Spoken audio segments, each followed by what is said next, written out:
Hello dear student, ये class 8th का math चल रहा है जिसमें लेसन नंबर 2 का दूसरा चैप्टर प्रश्नावली 2.2 जो कि यहाँ पे लिखा हुआ है। आप लोग ध्यान से इसको देख सकते हैं।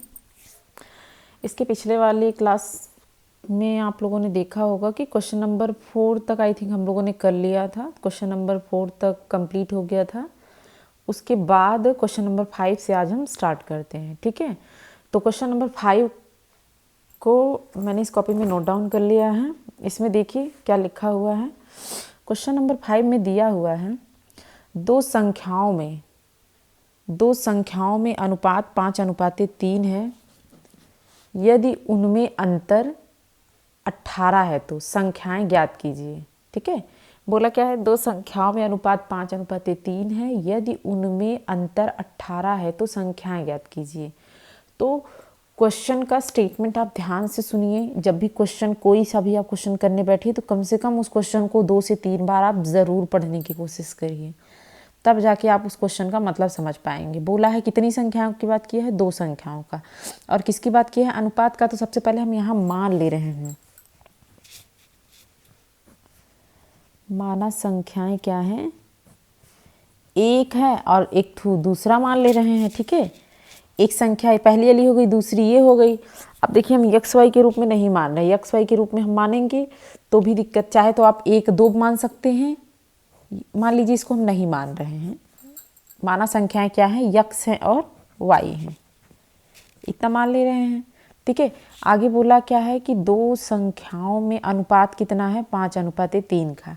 तो अब करना क्या है कि संख्या यक्स और संख्या वाई के बीच का जो अनुपात है वो किसके बराबर हो जाएगा, संख्या 5:3 के। तो हम इसको इस तरीके से भी लिख सकते हैं, यक्स बट्टे वाई बराबर 5/3। ठीक है, एक्स बट्टे वाई बराबर 5/3 हो जाएगा।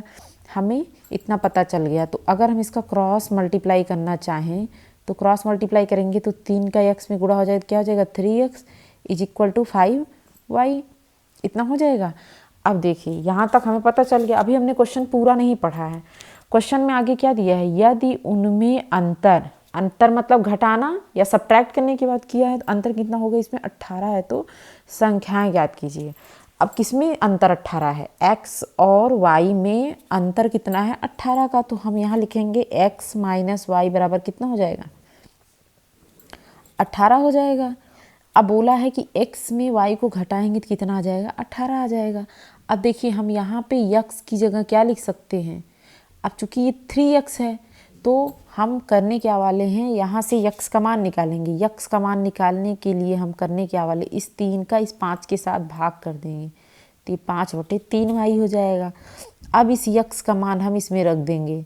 x का मान रखने पर, ठीक है, इसको हमने यहाँ एरो लगा दिया। अब यहाँ रखिए x की जगह कितना रखना है, 5/3 y, और माइनस है, माइनस की जगह माइनस लिखिए, y की जगह y लिखिए, ये हो जाएगा 18।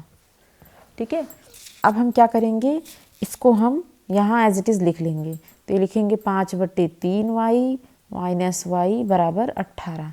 अब देखिए इसमें इसके पास भी y है, इसके पास भी y है। तो हम क्या करेंगे, पहले इन दोनों का हर बराबर करेंगे। तो हर बराबर करने के लिए क्या करेंगे, दोनों साइड मतलब कि y के ऊपर भी 3 का गुणा करेंगे और y के नीचे भी 3 का गुणा करेंगे।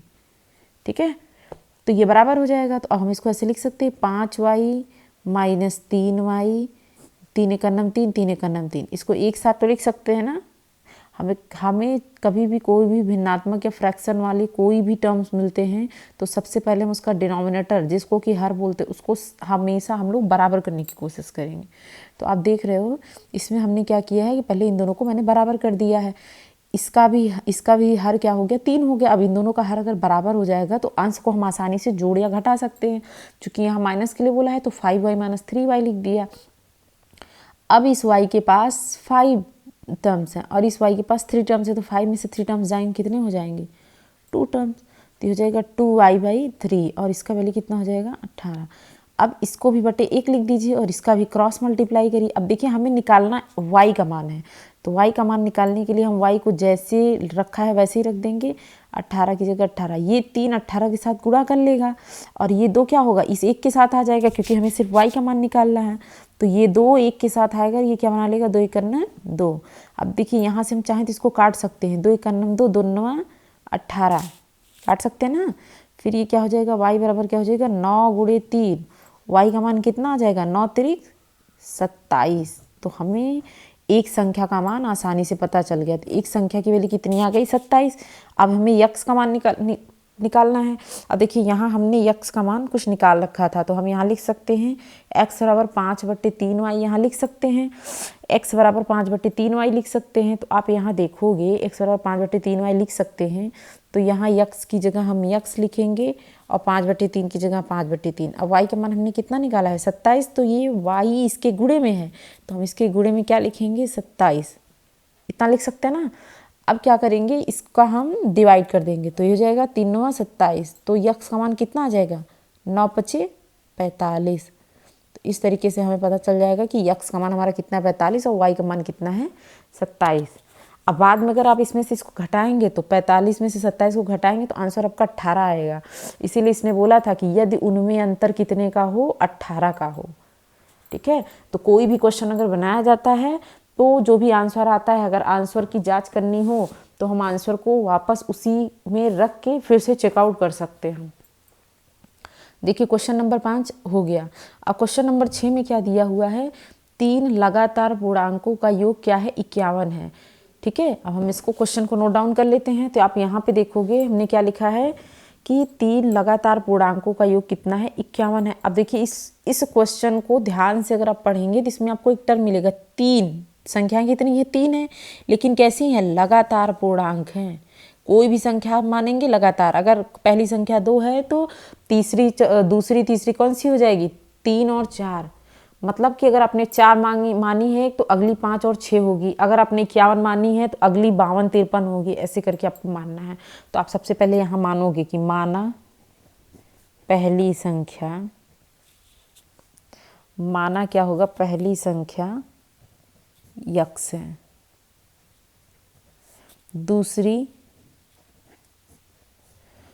संख्या क्या होगी, यक्स में एक और जोड़ दीजिए, और तीसरी संख्या क्या हो जाएगी,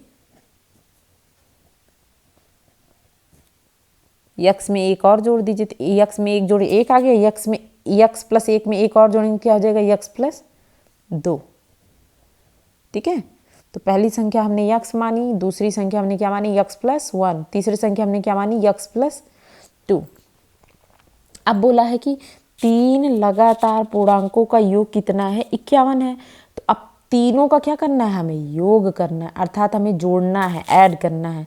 तो अब हम क्या करेंगे, तीनों संख्याओं का योग कितना है, पहली संख्या यक्स, दूसरी संख्या यक्स प्लस 1, देखिए इसको ब्रैकेट में कर दे रहे हैं, तीसरी संख्या हमारी यक्स प्लस 2 हो जाएगी। इन सबको जोड़ेंगे कितना आ जाएगा, 51 के बराबर बोला है। अब हम ब्रैकेट को ओपन कर देंगे, ये हो जाएगा यक्स प्लस 1 प्लस यक्स प्लस 2 इक्वल टू 51। अब देखिए इस यक्स को हम एक साथ लिख सकते हैं, तो आप आसानी से एक साथ लिख लीजिए, तीनों को एक साथ लिख लिए, एक को और इस 2 को जोड़ लेंगे तो कितना आ जाएगा, 3, ये कितना हो जाएगा, 51। ठीक है, ये हमने पास में इसलिए लिखा ताकि आपको बहुत ही आसानी से जोड़ घटा सकें। अब देखिए इसमें इस यक्स को और इस यक्स को तीनों को जोड़ेंगे तो 1 1 2 1 3, तो कितना हो जाएगा हमारा 3x। अब ये प्लस 3 इस साइड है तो 3 है, उस साइड जाएगा, इक्वल को उस साइड भेजेंगे ना, क्योंकि इसको हम इसके साथ जोड़ घटा नहीं सकते। तो ये अंक है, अंक को अंक के साथ ही जोड़ा घटाया जा सकता है। तो ये 3 51 के साइड चला जाएगा, इधर है प्लस है, उधर जाएगा तो माइनस, ये हो जाएगा 3x।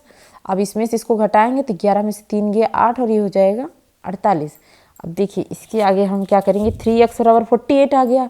अगर हमें x की वैल्यू निकालनी है तो क्या हो जाएगा, 48/3। आप इसे काट सकते हैं, ये कट जाएगा, 3 का नम 3, एक हासिल यहाँ हो जाएगा, ये 18 हो जाएगा, 3 6 18। चाहे तो आप इसको डायरेक्ट कर सकते हैं, 16 3 48, तो x का मान कितना हो जाएगा, 16। अब हमें यक्स का मान पता चल गया, ये हमारी पहली संख्या हो गई। हमें दूसरी संख्या पता करनी, दूसरी संख्या हमारी क्या थी, यक्स प्लस 1। तो यक्स की जगह हम 16 रखेंगे और 1, तो कितनी आ जाएगी दूसरी संख्या हमारी, 17। तीसरी संख्या हमें निकालनी, तीसरी संख्या की वैल्यू कितनी थी x+2। अब यहाँ पे हम रखेंगे x की वैल्यू हमें 16 मिली है और 2 की जगह 2, तो अगली संख्या क्या हो जाएगी 18।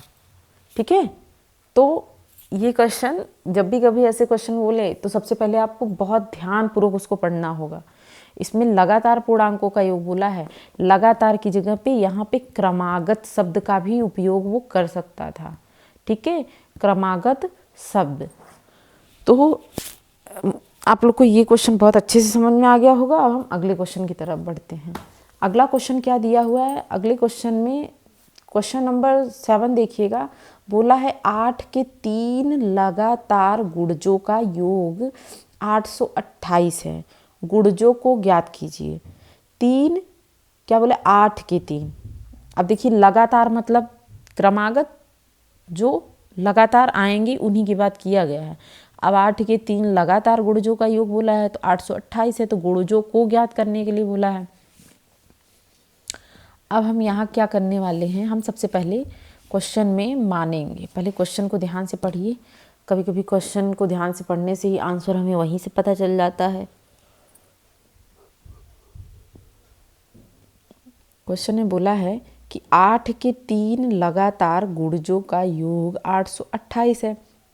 सबसे पहली चीज़ तो 3 लगातार गुणज की बात किया है, तो 3 लगातार जब गुणज की बात करें तो हम करेंगे क्या कि अगर पहली संख्या हमने x मानी है तो दूसरी को 2x मानिए, तीसरी को 3x मानिए, चौथी को 4x मानिए, पांचवी को 5x मानिए, और कंटिन्यू ऐसे आप आसानी से मान सकते हैं। लेकिन इसने एक टर्म और यूज़ कर लिया है, क्या 8 के। तो अब हम जो संख्या लेंगे तो हम मानेंगे यहाँ पे। सबसे पहले आप मानिए, यहाँ पे मानिए क्या, माना 8 के 3 लगातार गुणज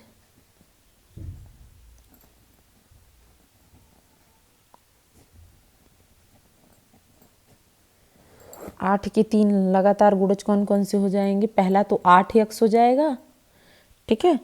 अब दूसरा क्या है, पहला x दूसरा 2x था, तो दूसरे को हम क्या लिख सकते हैं 8 गुणे 2x, तीसरे को क्या लिख सकते हैं 8 गुणे 3x लिख सकते हैं ना। तो हमारा क्या हो जाएगा, पहला 8x हो गया, दूसरा 8 फिर गुणे 2x हो गया, तीसरा हो गया 8 गुणे 3x हो गया।